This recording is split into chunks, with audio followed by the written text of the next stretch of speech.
Hello YouTube, my name is Mark. This is Nixon Motorsports Garage. This channel is all about motorsports, from racing cars to exotic cars, even simulators. Today's video is going to be about fuel systems, fuel pumps, regulators, fuel cells, and so on. So let's get going. Okay, so let's talk about fuel systems in a race car. Specifically high pressure, so this will be EFI-based systems. Pressures typically around the 43, 45 psi and above. Some race cars actually as high as 100 psi or even higher. So there are basic components in a fuel system, and I'm assuming all of you know this, but just for the benefit that maybe some do not. So in a fuel system for a race car, you have a fuel cell or a bladder. This holds your fuel itself, whether it be methanol, E85, gasoline, and so on. From the fuel cell, you then have a fuel pump or pumps. You have the need for a regulator. You have a need for filtering, some type of filter or filters. Ultimately, then, you have a fuel rail and delivery to your injectors. Relatively simple, but those are the basics, and there's some little tips and tricks, some things that I've learned at least over the years that maybe will be useful for you. Okay, so let's just start with a fuel cell itself. So I pulled out an example here. This is, I'll pull this up. This is a fuel cell from actually this particular race car. It's from ATL. And there's a couple manufacturers out there, if I can get this thing out, of course, from the box. For those of you who have not seen a fuel cell, I thought I would pull one out. So here's an example of a fuel cell. Now, this one is only an 8-gallon cell. You can tell it's flexible. It's a bladder, right? These things are made out of, I don't know, Kevlar and whatever other material. The intent by these fuel cells, of course, is to be very durable, puncture-proof in the event of accidents and so on. All race cars should, but most race cars have rules that require that you run fuel cells. So this is an example of the fuel cell I said for this particular race car, my Formula 1000. Again, this one's relatively small, lightweight. This is an 8-gallon fuel cell. And let's just talk about a few little pieces within the fuel cell itself. So this is where the gasoline or fuel goes, right? You have to have a way to get it out, of course, and that would be a fuel pump. What are some of the challenges that a racer can experience with fuel delivery system, right? The bigger issue is starvation or pickup problems with your fuel tank or fuel cell, where your pump gets into some starvation moments, brief or long, as you're driving hard on the racetrack. If you think about it from a high G cornering and so on, or even acceleration, this fuel cell is moving around, forward, backwards, all over the place. So there's fuel inside here. It's going to be going, it's going to be going all over the place. And so typically, in fact, you'll have to have some way to get the fuel out of here. And you notice there's this opening on the top of this particular cell of this way. So a lid goes on top here, and typically you're going to have some type of a pickup in your fuel cell that actually picks up your fuel. So the first thing is, well, how do you minimize this sloshing of your fuel?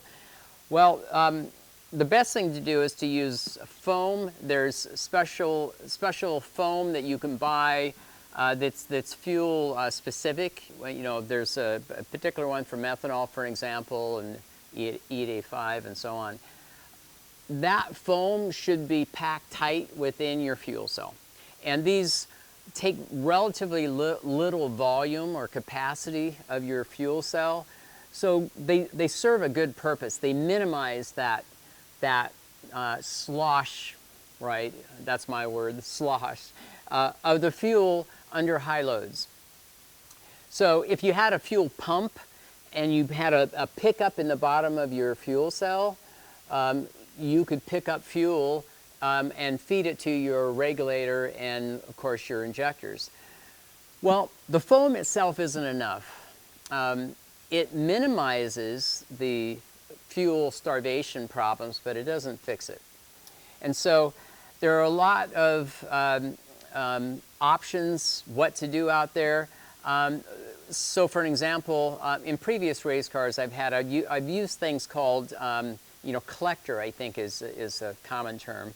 But basically, let me describe it. Basically, you have this big volume of fuel cell full of foam. If you put a smaller volume canister or such in the fuel cell itself, basically to narrow the space or the volume that the fuel pickup can actually use, it will still have slosh, but it's smaller, and in theory you'll be able to feed a fuel pump with no issues whatsoever. So this is a big variable. It depends on, for an example, if you have a car that is a low horsepower, low lateral Gs car, say 1G or less, right? That particular race car, its movement of the fuel cell will happen, yes, but it's not going to be as aggressive as let's say an Indy car, for an example, or a car that produces 3 Gs or 4 Gs or even more in the corners. So you have to keep that in mind. Back to these collectors, to help minimize the slosh or help the pickup with your fuel pump, I've used those as well. In fact, one of the Champ cars I had a big 35-gallon tank. It was methanol. It had a small cylinder cone in the middle of the cell. Yes, foam around the cell and so on. And the bottom of that collector is where there's an orifice, an AN fitting, that the fuel pump actually drew from, okay? So in some cases they work okay. Now, collectors have an issue. So if the collector is big, meaning it goes all the way, let's say, to the top of your fuel cell or tank, well, if you do that approach, it actually increases its ability to keep from starvation, but it then has another problem of how do you actually keep it full of fuel. So you would have to have another pump that just was focused on keeping your collector full of fuel, okay?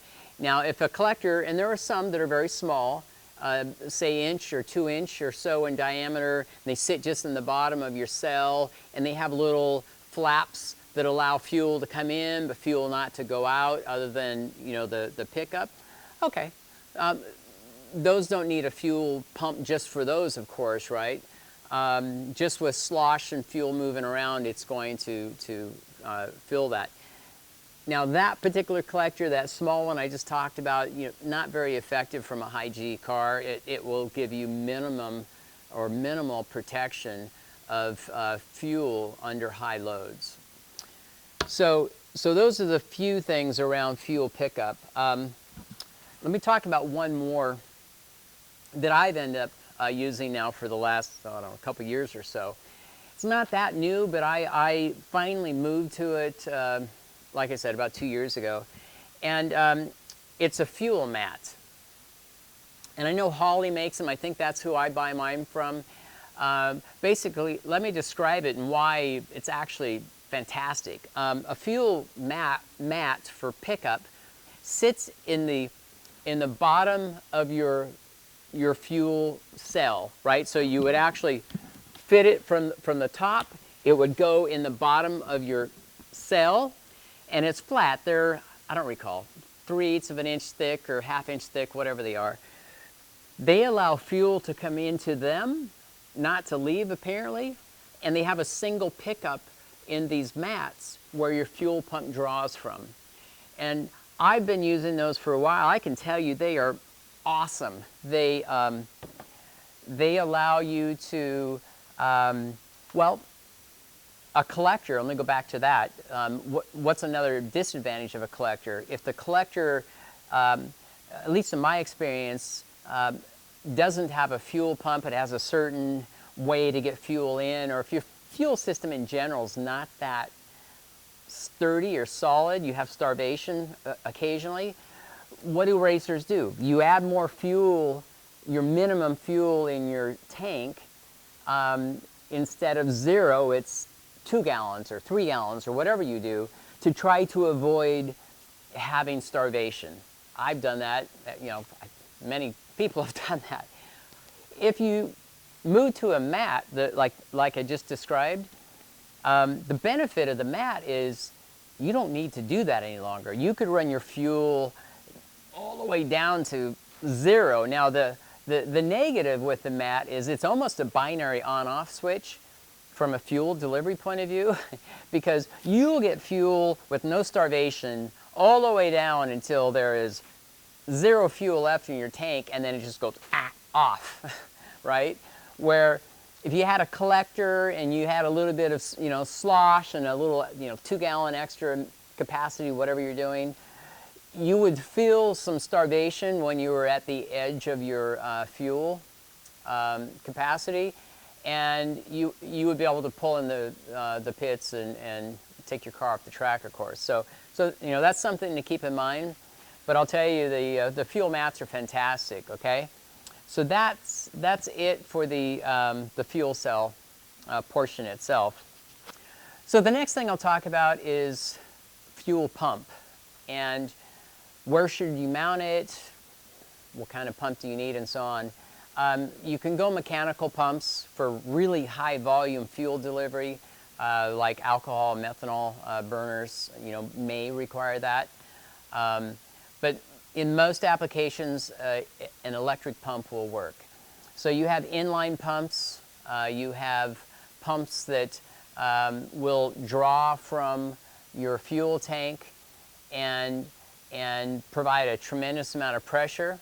Some pumps are required to run in your fuel tank where they have to stay wet because they'll overheat, so keep that in mind. Some pumps, such as the one I use is the Bosch 044, very common pump. That particular pump runs in tank. You don't have to. You could have that outside your tank if you want to. But it runs in tank. It can be either wet or dry. It's fine either way. So nice pump. It will deliver fuel, I believe, up to about 100 psi. So it's a pretty fantastic pump, and I think it draws up to around 12 amps. So you need, you know, depends on your pressure that you're driving. So keep that in mind. So in my fuel system, and relatively common, so back on the bladder, you have the the foam, you have the fuel mat, the things that I talked about. I then also put my Bosch 44 pump inside my fuel cell, and I have it mounted at the top of my lid, and so it draws directly from the bottom of the cell, actually from the mat, and it then has an output. It's high pressure output, and of course power lines, so you have 12 volts and ground that you feed up through an orifice at the top of your mount. Okay, so that's pretty simple from the fuel pump point of view. Now the next thing from there, you'll have to run to a regulator. So let's talk about regulators. Regulators are actually a very, very simple device. Here's an example of an older one, but a fuel regulator as well. And basically what you have, and this is a mechanical device, you have an inlet, you have an outlet, and you have a bypass port. So pressure comes in the fuel cell from your fuel pump. The outlet goes to your filter or to your fuel rails themselves, right? So it's the regulated pressure. And this bypass port, this is actually the return, so any extra capacity above your pressure and such just goes back into the tank. This small screw here basically is what you use to adjust your pressure. Usually you adjust it once and you leave it, okay? Okay, so as I turn to my computer here, I thought I would just show you a couple items on my computer screen that I talked about in this video. The first here is the foam. So this just shows you an example. I'm not sure this company is HRC, but an example of what foam may look like that you insert inside your cell, your fuel bladder. There's different types of foam, so be careful when you're looking for that. If you're running methanol, for an example, there's a very specific type of material for that versus E85 or gasoline and so on, okay? So there's the fuel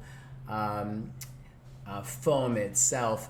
You know, I talked, here's another example, by the way, of foam. So I talked about surge, you know, the collector, you know, and the different approaches for minimizing your fuel starvation, right? Here's an example of one. I talked about some collectors that were the smaller type, and they sit in the bottom of the cell and they help reduce fuel starvation, right? So this is an example. If you can visualize that, this would actually sit at the bottom of your tank, your fuel cell. Fuel would actually go inside that little space. And if you look up here where I'm pointing with my mouse, if you can see that, there's flaps. There's flaps inside the small collector that allows fuel to come in and not go out. So they work okay. Again, it depends on your application if that would work for you or not. Here's another example. I'm not sure if you can see that here since my face is hiding on it, but right above my head here, you can see another example of that same type of device where, in this example, the fuel pump is mounted directly in that small collector. So that's another idea as well. I talked about the fuel mat. This is Holley's product. They call it Hydromat. And you can see here in this picture at the very bottom of this example cutaway of this fuel cell or tank, you see that white material on the bottom, you see that hose, that stainless hose mounting directly to the bottom of that mat, and then the foam and so on top of that, right? That is an example of how you would use a mat, and you can get these in different sizes, and you can think of it as that mat, it's like this big, huge sponge that just sucks up every bit of fuel in that cell and doesn't let it leave. They work extremely well, but that's an example of a fuel mat itself. Okay, so that's really it today. It was just hopefully you learned a few things from the video, just some of what I've learned over the years. So that's it today. You have a great one. Thank you for watching. Thank you. Bye.